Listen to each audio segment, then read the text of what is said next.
Thank you, Mr. Thomas. My question, I actually would like to start with you in regards to your testimony. When it comes to Russian propaganda and disinformation activities against NATO and the EU, how damaging are their propaganda campaign against these organizations, and what impact is that having on U.S. national security and economic ties to Europe? And then the second part of my question is, knowing that I would like to focus on Russian propaganda dealing with NATO and the EU, can you also add another layer? You referenced the exploitation of the Western free press. How is that a part of their broader propaganda strategies? Thank you.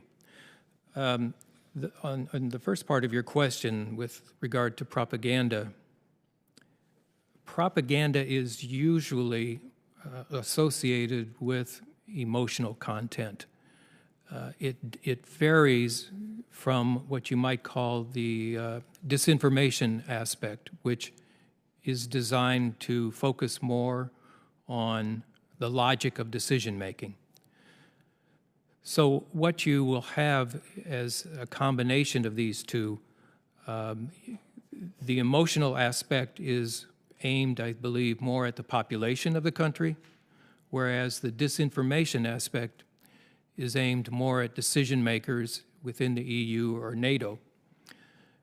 The final goal would be clearly to disrupt or destroy the relationships among NATO and members of the EU.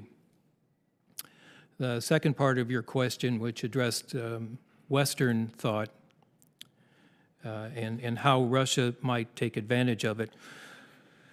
Back in 1946, George Kennan noted that Russians do not believe in objective truth. If you fast forward ahead to about 2014 and you listen to some of their commentators like Dmitry Kiselev noted that objectivity is a myth being imposed upon us. So what you have within the Russian information domain, if you want to call it that, is no real truth. You just have the ability to create an alternate reality, which doesn't coincide at all with the Western understanding of information in a free press. Perhaps the best example of that was the downing of the Malaysia airliner. Immediately, we had our own understanding of what had happened. We had the intercepts.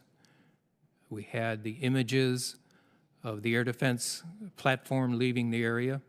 Yet for the next 3 or 4 years, we listened incessantly to Russian alternate views of what had happened, with the last one coming the day before the Netherlands released their report. They attempted to create an alternate reality. This seems to be the focus of the propaganda effort there as they study us and they study audience behavior. Thank you.